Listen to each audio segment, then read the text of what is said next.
Hey guys, how are you? So, as you may know, I've been holed up in the mountains in a different country here for quite some time, and it's been very difficult to record.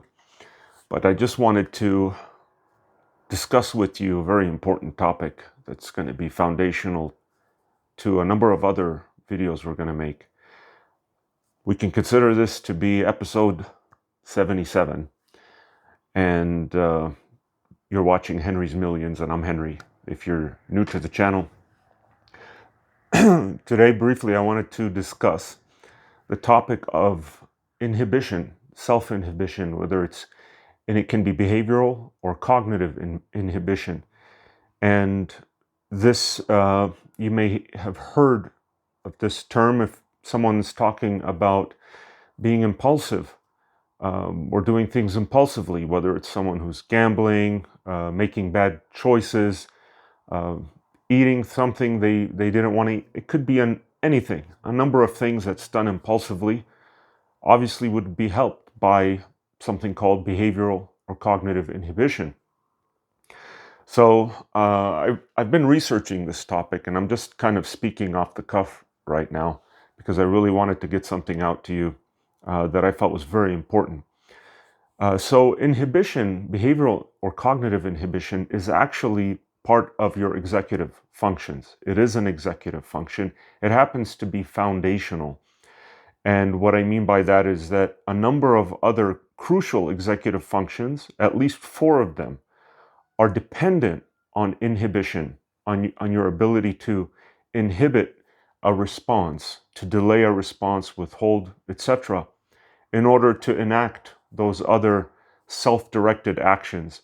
That is what an executive function is. It is a self-directed action that helps or leads towards goal attainment or self-regulation.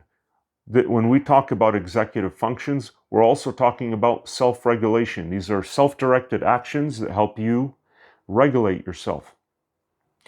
So behavioral inhibition, it's you obviously know what this is without even giving it a term or talking about it. It's when you feel like, let's say you have some kind of weight loss goals, or you have a gambling or drinking problem, or smoking, whatever it is, or you know you shouldn't go out with someone, yet you do it anyways, and you don't stop to think. There is no delay or pause between the urge, the desire, the thought, and the response. We call them responses. This is the eventual action or the next thought in line. That's the thing that you want to prevent under ideal circumstances, but you find yourself doing it, and then later on you feel sorry, but you're regretful. You feel bad that you did it. And so let me see if I. So the executive functions that are helped by inhibition are working memory and self-directed speech.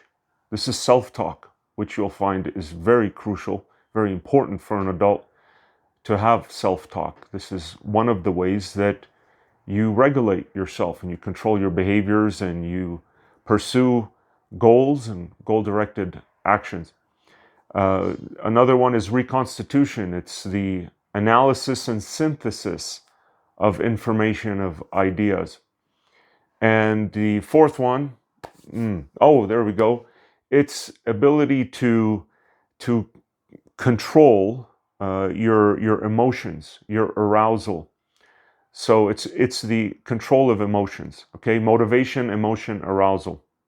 So these 4 executive functions are dependent on, they're not caused by, but they're dependent on your ability to inhibit a response.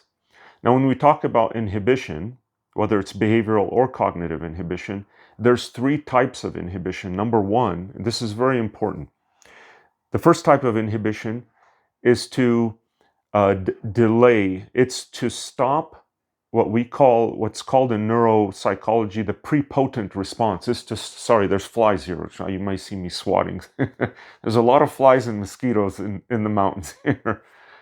So you want to stop what is called the prepotent response, which is uh, the response that's been attached to the thought, the urge, the desire, and which you end up doing regularly. So you've attached some emotion to it. It's been conditioned in you, whatever the cause is. You know, I see some alcohol, I just got to drink. I see peanuts, I can't resist myself. I've got to eat it. Chocolate, whatever it is, that's your problem. Or you get an urge to do something you know is not good for you, yet you do it anyway. So the first type of inhibition is to stop the response. The second type of inhibition is to stop an ongoing response, right? Where you find yourself doing the thing that you don't want to do, or it's not good for you, or doesn't help you achieve your goals. You're already doing it. Like, let's say somebody's smoking, or let's say someone's having a drink, or you're eating chocolate cake or something late at night and you don't want to do that. You're already doing it, right? You already fell into it. And so the second type of inhibition is stopping something when it's ongoing. The third type of inhibition is to to stop or to stop something ongoing. Oh, it's skipping my mind right now. It's the easiest thing in the world. I'll come back to it. So I'm going to make videos in the future about all of the different executive functions that are crucial to self-regulation and that are helped by the foundational function, executive function of self-inhibition. And remember, those are working memory. They're regulating or controlling your emotions, arousal, motivation. It's self-directed speech, and it's reconstitution of, analysis and synthesis of ideas and information. Oh, got it. The third type of inhibition, and thank you so much for your patience here. The third type of inhibition is it's called interference control. So it's being able to prevent distractions or disruptions from what you're doing. From, let's say, goal-directed action, goal-directed behavior or thinking, you've got disruptions, interruptions, and it could be internal, right? It could be thoughts, intrusive thoughts. It could be urges, desires. It could be anything internal, and it could be external, right? As you know, we're constantly faced with distractions and disruptions in the world around us, from people close to us or whatever our environment is, to social media, our phones, whatever it is. And I'm keeping it really simple here, but the distraction or disruption could be more severe, or it could be some simple, trivial things like I mentioned here. Okay, so these are the three types of inhibition. The third one, remember, inhibitory. It's the being able to prevent disruption or distraction.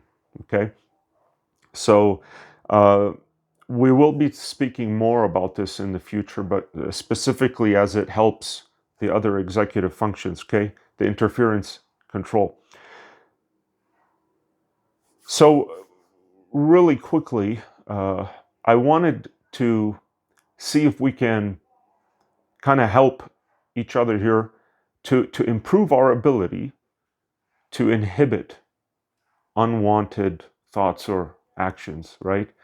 And either of those three, right? To stop something we don't want to start, we don't want to do, we don't want to think about. I made a video, by the way, about intrusive thoughts. These are internal events that we also want to inhibit. And remember, in the science, the current science about intrusive thoughts is like, don't touch that thought, right? But we focus on what comes right after, the automatic negative thought, the ANT, or work on what comes right after that intrusive thought instead of the intrusive thought itself, because it'll happen more often. I've actually found I've had some interesting results through conducting experiments on myself. These are anecdotal. This is my own self-experience, but I've worked by myself and with others on how to stop intrusive thoughts, and we've had some very interesting results. I don't think I want to go into that here right now. It might be a separate discussion or video.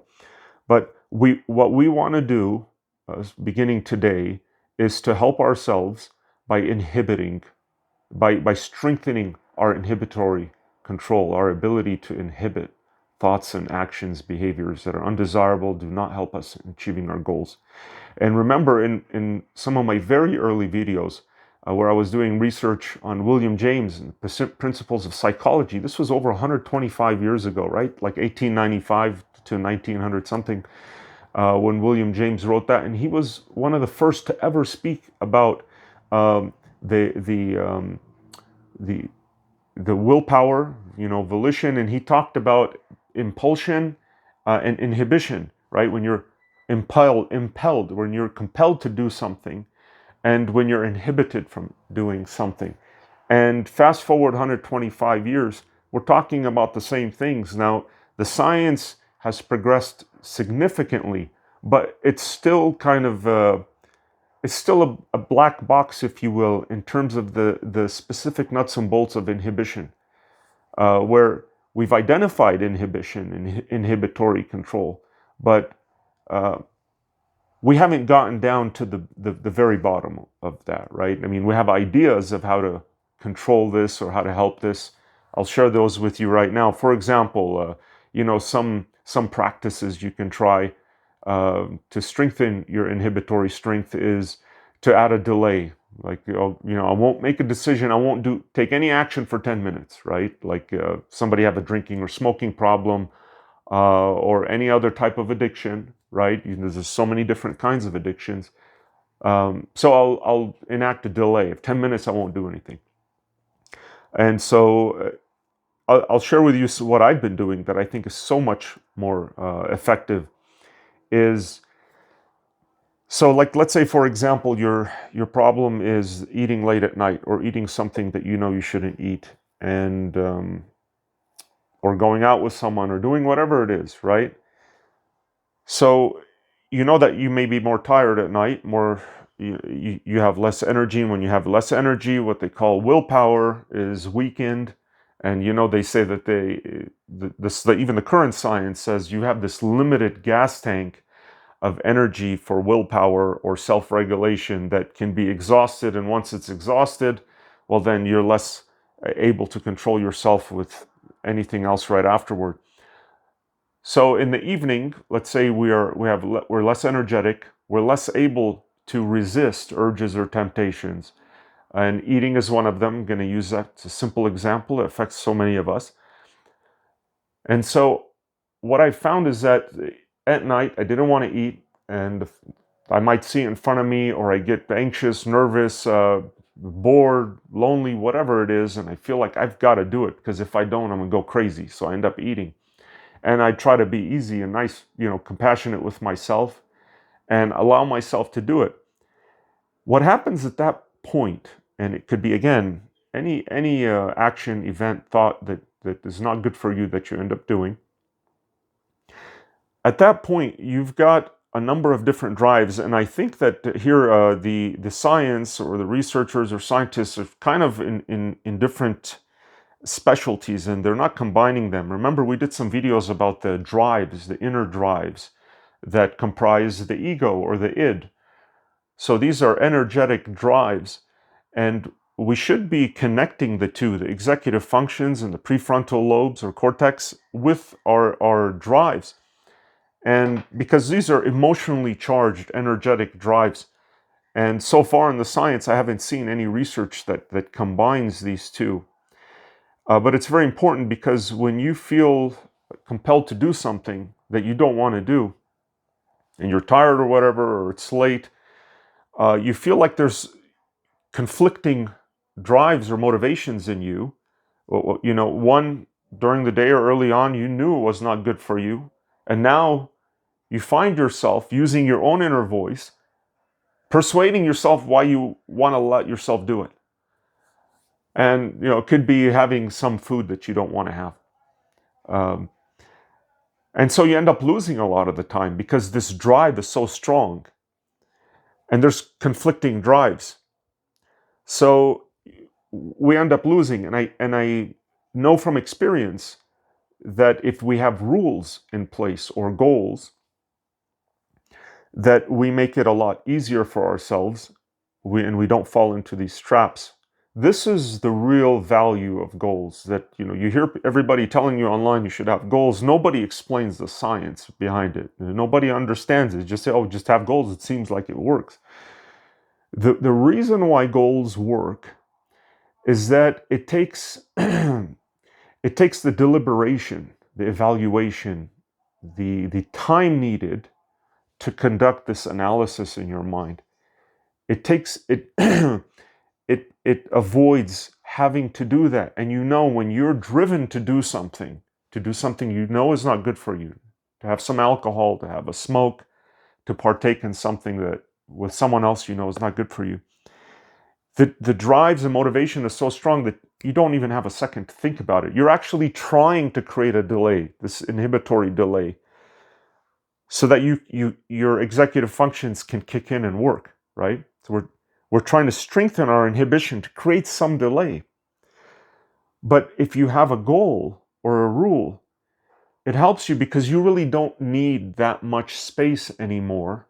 The rule kicks in. And you've created this rule for yourself, or this goal. Goal is, I just don't eat this kind of food. I don't drink alcohol. I don't smoke. I'm not going to do anything with so-and-so. And when you have the rule, then in the time of need, the rule kicks in. And there's no need to deliberate anymore. Your other executive actions that you originally wanted to create space for so that they can kick in and do the deliberation, there's no more need for that. Rules are critical. They're crucial. They're indispensable. So that you're going to find later on, if we continue to talk about the practical tools, lessons, or strategies, rules are going to be in the top. I think the absolute top. Goals as well. And remember, I wanted to just briefly tell you that it's not enough just to have a goal.